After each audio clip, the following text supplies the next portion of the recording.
आइए भक्तों, आज सुनते हैं जेठ पूर्णिमा के दिन सुनी जाने वाली श्री सत्यनारायण भगवान की कथा एवं आरती। तो एक बार बोलिए प्रेम से श्री सत्यनारायण भगवान की जय। प्रथम अध्याय। एक समय नैमी सारण्य 88,000 ऋषियों ने श्री सूत जी से पूछा, हे प्रभु, इस कलयुग में वेद विद्या रहित मनुष्य को प्रभु भक्ति किस प्रकार मिलेगी तथा उनका उद्धार कैसे होगा। इसलिए हे मुनि श्रेष्ठ, कोई ऐसा व्रत कहिए जिससे थोड़े समय में पुण्य प्राप्त होवे तथा मन वांछित फल मिले। ऐसा कथा सुनने की हमारी इच्छा है। सर्वशास्त्र ज्ञाता सूत जी बोले, हे वैष्णव, मैं पूज्य, आप सबने सर्व प्राणियों के हित की बात पूछी है। अब मैं उस श्रेष्ठ व्रत को आप लोगों से कहूँगा जिस व्रत को नारद जी ने लक्ष्मी नारायण से पूछा था। एक समय योगी राज नारद जी दूसरे के हित की इच्छा से अनेक लोकों में घूमते हुए मृत्यु लोक में आ पहुँचे। वहाँ बहुत योनियों में जन्मे हुए प्रायः सभी मनुष्यों को अपने कर्मों के द्वारा अनेक दुखों से पीड़ित देखकर सोचा कि किस यत्न के कारण से निश्चय ही इनके दुख का नाश हो सकेगा। नारद ऐसा मन में सोचकर विष्णु लोक को गए। वहाँ श्वेत वर्ण और 4 भुजा वाले देवों के इस नारायण को, जिनके हाथ में शंख चक्र गदा और पद्म थे तथा वरमाला पहने हुए थे, देखकर स्तुति करने लगे। हे भगवान, आप अत्यंत शक्ति से संपन्न है। मन तथा वाणी भी आपको नहीं पा सकती। आपका यदि मध्य और अंत नहीं है, निर्गुण स्वरूप सृष्टि के कारण भूत व भक्तों के दुखों को नष्ट करने वाले हो, आपका मेरा नमस्कार है।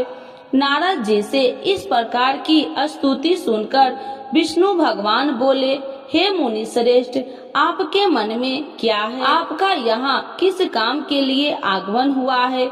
निसंकोच कहो। तब नारद मुनि बोले, मृत्यु लोक में सब मनुष्यों को अनेक योनियों में पैदा हुआ है। अपने कर्मों के द्वारा उनके प्रकार के दुखों से दुखित हो रहे हैं। हे नाथ, मुझ पर दया रखते हैं तो बतलाइए कि उन मनुष्यों के सब दुख थोड़े से प्रयत्न से ही कैसे दूर हो सकते हैं। श्री भगवान जी बोले, हे नारद, मनुष्य की भलाई के लिए तुमने बहुत अच्छी बात पूछी है। जिस व्रत के करने से मनुष्य मोह से छूट जाता है, मैं वह कहता हूँ, सुनो। बहुत पुण्य देने वाला है। स्वर्ग तथा मनुष्य लोक दोनों में दुर्लभ एक उत्तम व्रत है। आज मैं प्रेम वश होकर तुमसे कहता हूँ, सत्यनारायण का यह व्रत अच्छी तरह विधान पूर्वक करके मनुष्य तुरंत ही यहाँ सुख भोग कर मरने पर मोक्ष को प्राप्त होता है।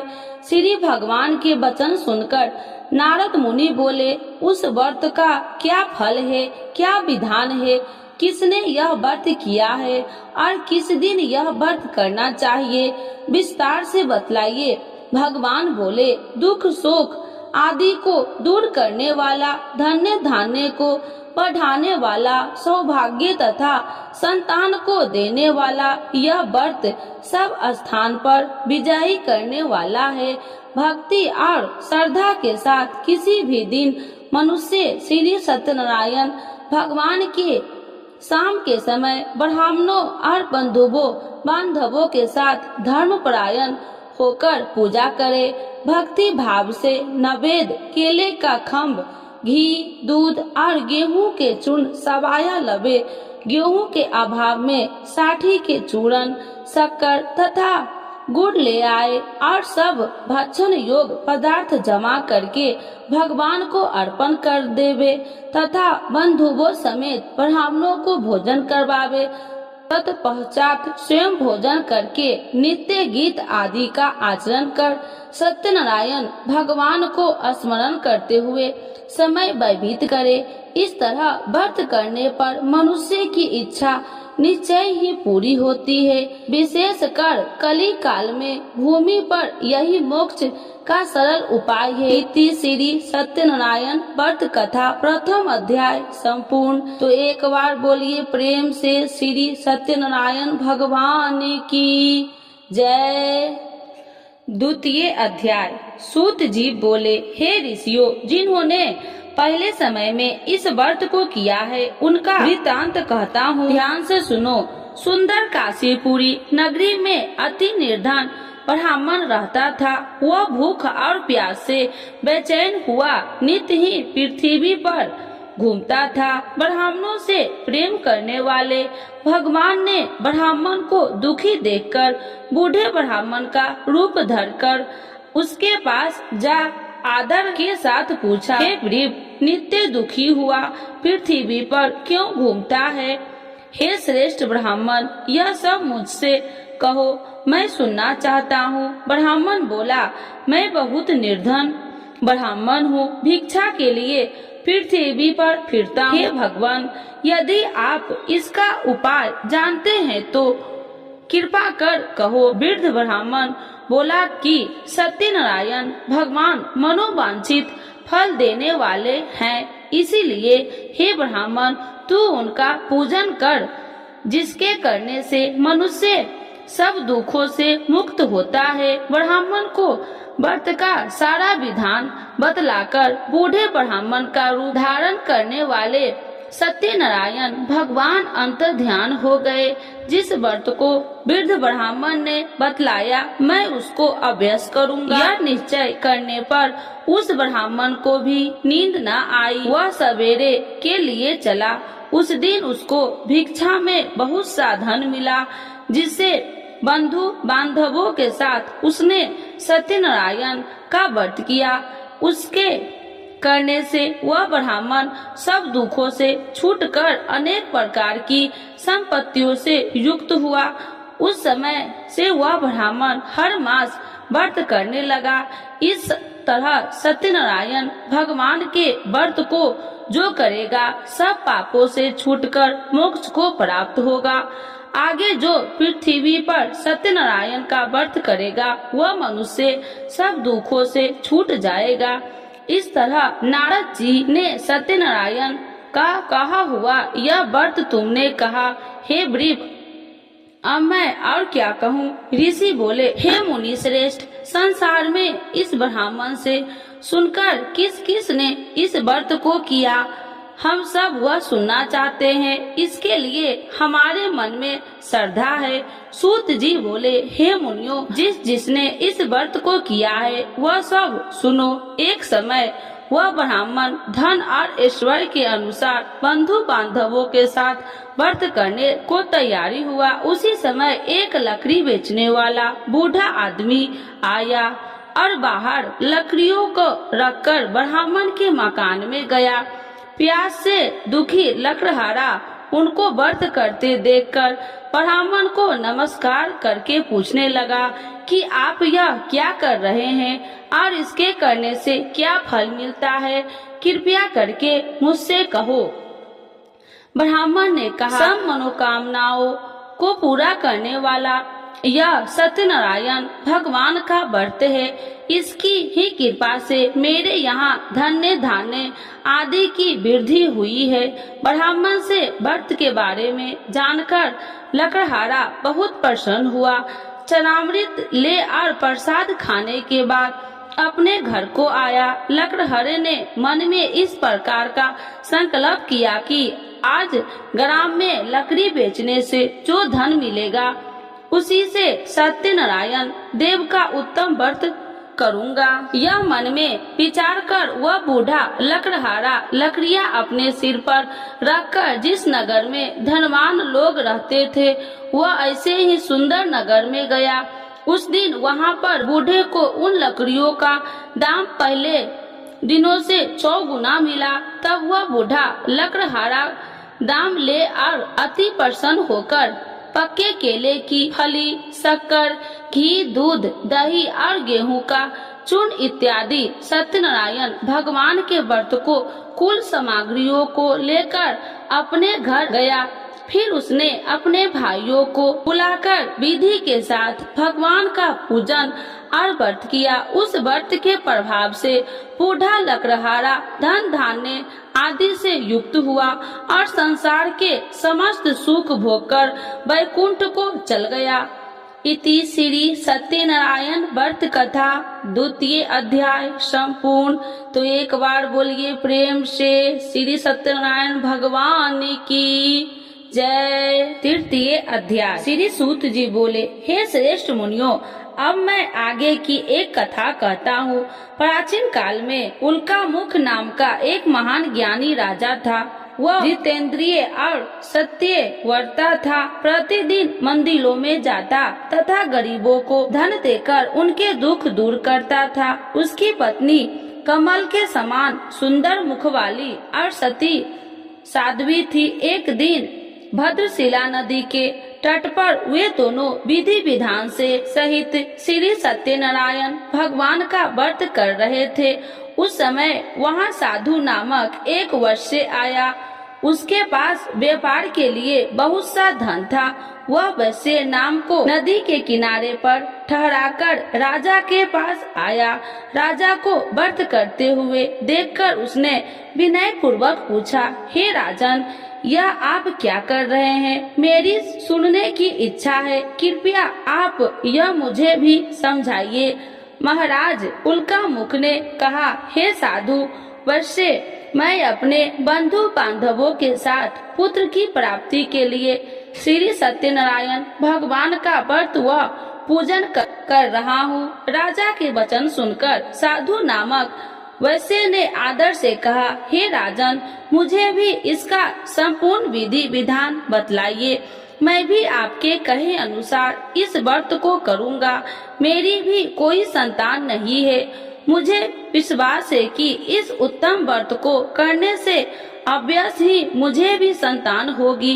राजा से व्रत के सब विधान सुन व्यापार से निवृत्त हो वह वैसे सुख पूर्वक अपने घर आया। उसने अपनी पत्नी को संतान देने वाले उस व्रत के विषय में सुनाया और प्रण किया कि जब मेरे संतान होगी तब मैं इस व्रत को करूँगा। वैश्य ने यह वचन अपनी पत्नी लीलावती से भी कहे। एक दिन उसकी पत्नी लीलावती श्री सत्यनारायण भगवान की कृपा से गर्भवती हो गई। 10वें महीने में उसने एक अति सुंदर कन्या को जन्म दिया। दिनों दिन वह कन्या इस तरह बढ़ने लगी जैसे शुक्ल पक्ष का चंद्रमा बढ़ता है। कन्या का नाम उन्होंने कलावती रखा। तब लीलावती ने मीठे शब्द में अपने पति को याद दिलाया कि आपने जो भगवान का व्रत करने का संकल्प किया था, अब आप उसे पूरा कीजिए। साधु वैश्य ने कहा, हे प्रिय, मैं कलावती के विवाह पर इस व्रत को करूँगा। इस प्रकार अपनी पत्नी को विश्वास दे वह व्यापार करने विदेश चला गया। कलावती पितृगृह में वृद्धि को प्राप्त हो गई। लौटने पर साधु ने जब नगर में सखियों के साथ अपनी वयस्क होती हुई पुत्री को खेलते देखा तो उसने उसके विवाह की चिंता हुई। तब उसने एक दूत को बुलाकर कहा कि उसकी पुत्री के कोई सुंदर वर देखकर लाए।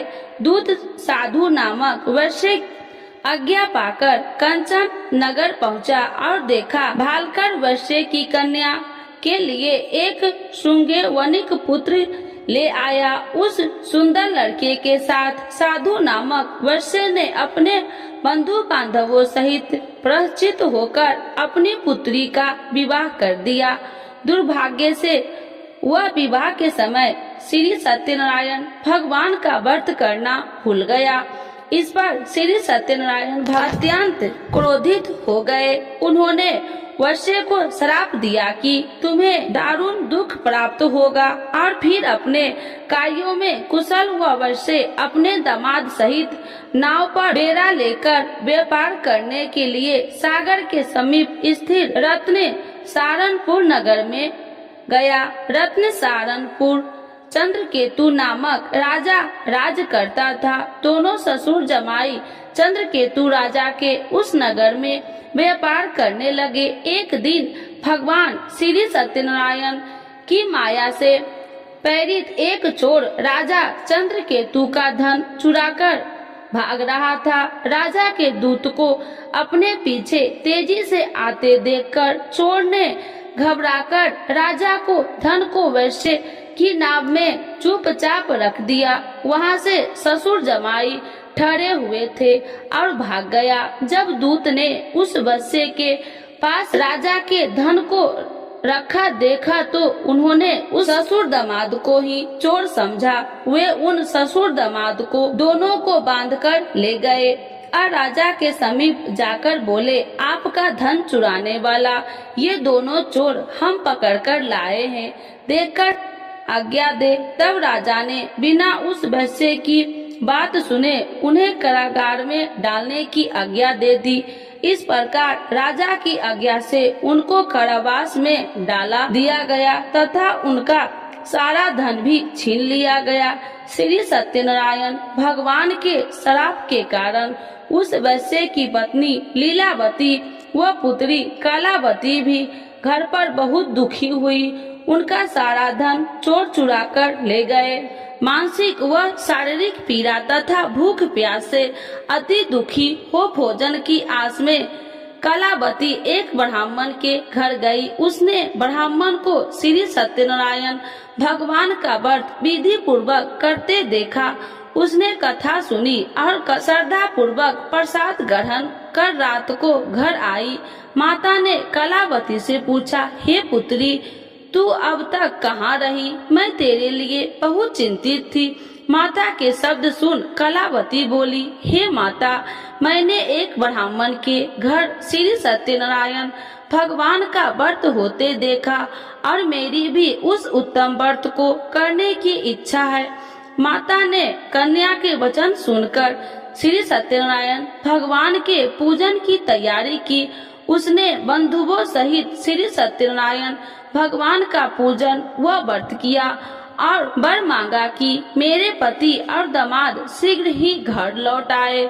साथ ही विनती की, हे प्रभु, अगर हमसे कोई भूल हुई तो हम सबका अपराध क्षमा करो। श्री सत्यनारायण भगवान इस व्रत से संपन्न हो गए। उन्होंने राजा चंद्रकेतु को स्वप्न में दर्शन देकर कहा, हे राजन, जिन दोनों वैश्यों को तुमने बंदी बना रखा है वे निर्दोष है, उन्हें प्रातः ही छोड़ दो। उनका सब धन जो तुमने अधिग्रहित किया है लौटा दो, अन्यथा मैं तुम्हारा राज्य, धन, पुत्र आदि सब नष्ट कर दूंगा। राजा से ऐसे वचन सुनकर भगवान अंतर्ध्यान हो गए और फिर प्रातः काल राजा चंद्रकेतु के दरबार में सबको अपना स्वप्न सुनाया और सैनिक को आज्ञा दी कि दोनों वैश्य को कैद से मुक्त कर दरबार में ले आओ। दोनों ने आते ही राजा को प्रणाम किया। राजा ने कोमल वचनों से कहा, हे महामुने भावो, तुम्हें अज्ञानतावश ऐसा कठिन दुख प्राप्त हुआ है। अब तुम्हें कोई भय नहीं, तुम मुक्त हो। इसके बाद राजा ने उनको नए नए वस्त्राभूषण पहनाए तथा उनकी जितना धन लिया था उसको दोगुना लौटाकर आदर से विदा किया। दोनों वैश्य अपने घर को चल दिए। इति श्री सत्यनारायण व्रत कथा तृतीय अध्याय संपूर्ण। तो एक बार बोलिए प्रेम से विष्णु भगवान की जय। चतुर्थ अध्याय। सूत जी ने आगे कहा, वैश्य ने यात्रा आरंभ की और अपने नगर को चला। अनेक थोड़ी दूर आगे बढ़ने पर दंडी वेशधारी श्री सत्यनारायण भगवान ने उसकी परीक्षा लेने हेतु उससे पूछा, हे वैश्य, तेरी नाव में क्या है? अभिमान वणिक हंसता हुआ बोला, हे दंडी, आप क्यों पूछते हैं? क्या धन लेने की कामना है? मेरी नाव में तो बेल के पत्ते भरे हैं, वैश्य ने ऐसे वचन सुनकर दंडी वेशधारी श्री सत्यनारायण भगवान बोले, तुम्हारा वचन सत्य हो। ऐसा कहकर वे वहाँ से चले गए और कुछ दूर जाकर समुद्र के तट पर बैठ गए। दंडी महाराज के जाने के पश्चात वैश्य ने नित्य क्रियाओं से निपुण होने के बाद नाव को ऊंची उठी देखकर अचंभा किया तथा नाव में बेल के पत्ते आदि देखकर मूर्छित हो जमीन पर गिर पड़ा। मूर्छित खुलने पर अति शोक करने लगा। अब उसके दामाद ने कहा, आप शोक न करे, यह दंडी महाराज का श्राप है, अतः हमें उनकी शरण में ही चलना चाहिए, वही हमारे दुखों का अंत करेंगे।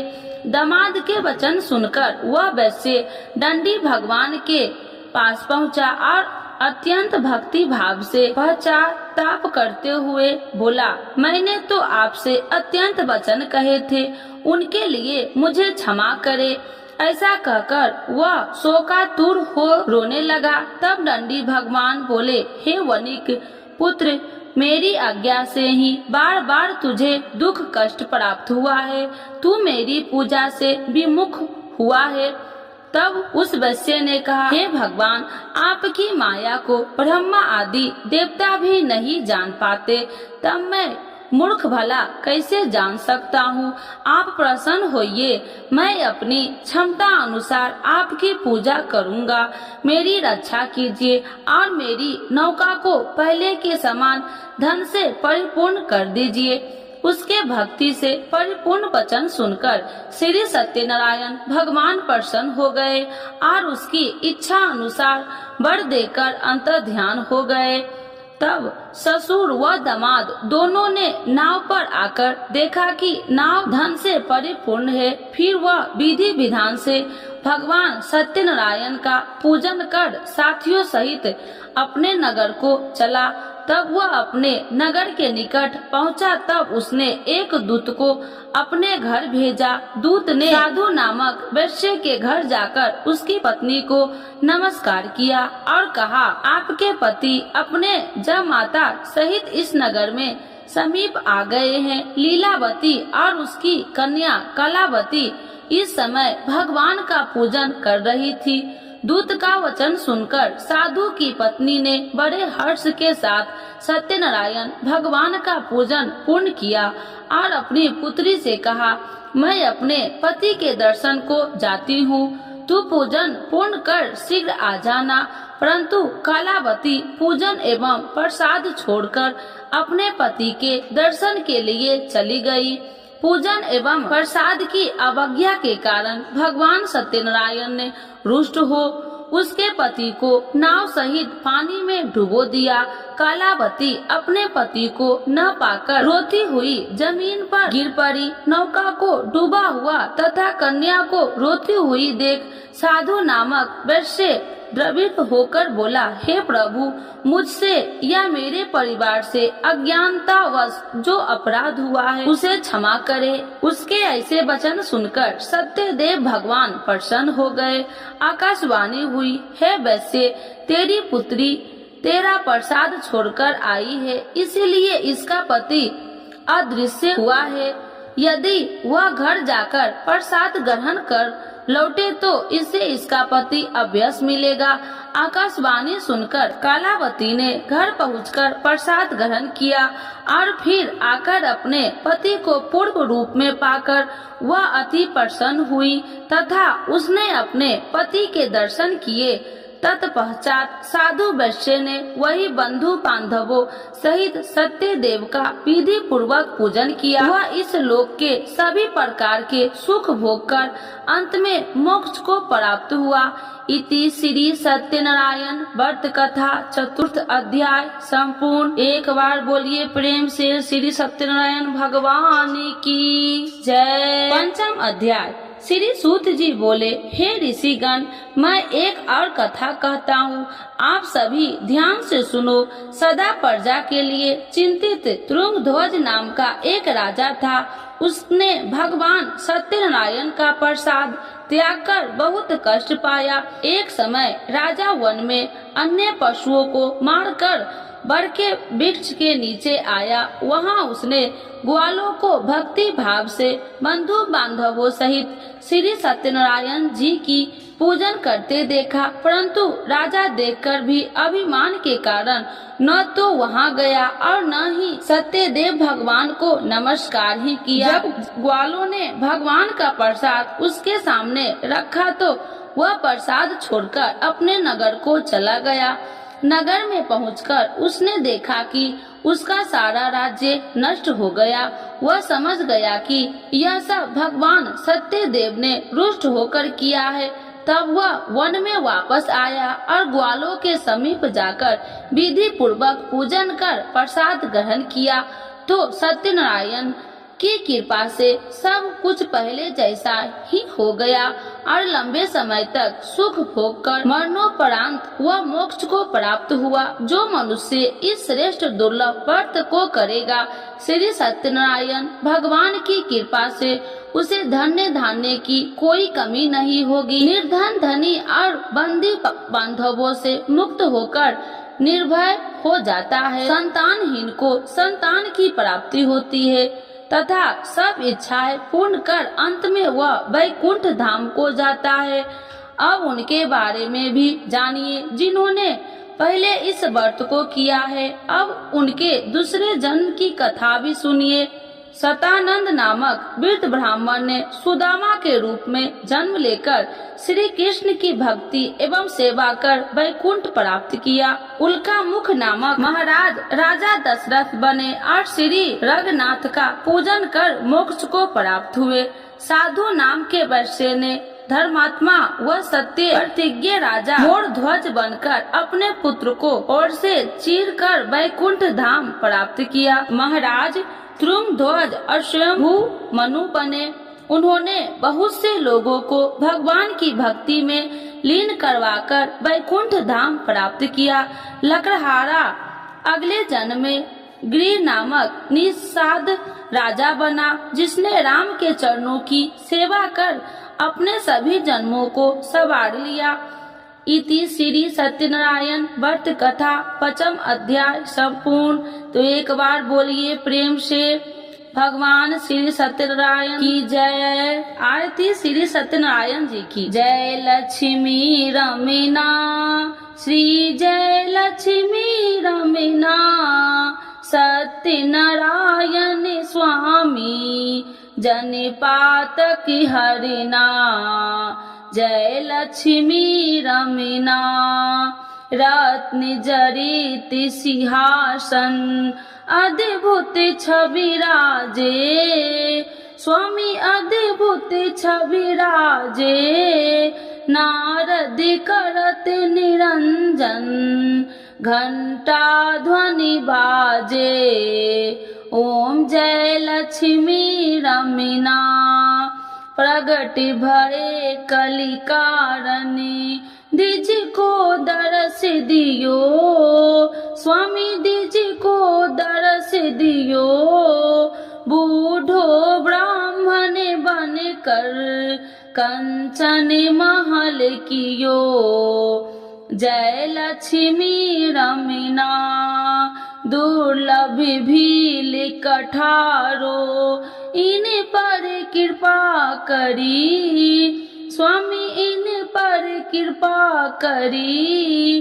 चंद चूर एक राजा जिनकी विपत्ति हरी। जय लक्ष्मी रमीना वैश्य मनोरथ पायो सरदा तज दिन्ही स्वामी सरदा तज दिन्ही। सफल भोग प्रभु जी फिर स्तुति किन्नी। ओम जय लक्ष्मी रमीना भाव भक्ति के कारण छिन छिन रूप धरियो स्वामी छिन छिन रूप धरियो। सरधा धारण किन्ही सरधा धारण किन्ही तिनको काज सयो।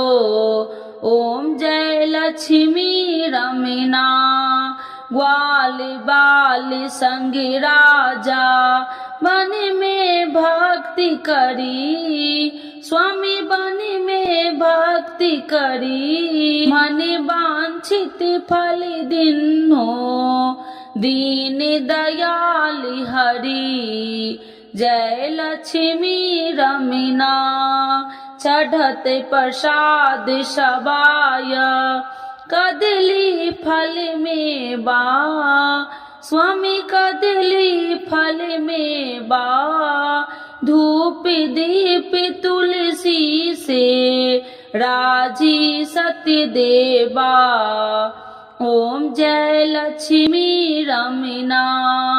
श्री सत्यनारायण जी की आरती जो कोई नर गावे स्वामी जो कोई नर गावे कहत शिवानंद स्वामी मन वांछित फल पावे जय लक्ष्मी रमना स्वामी जय लक्ष्मी रमना।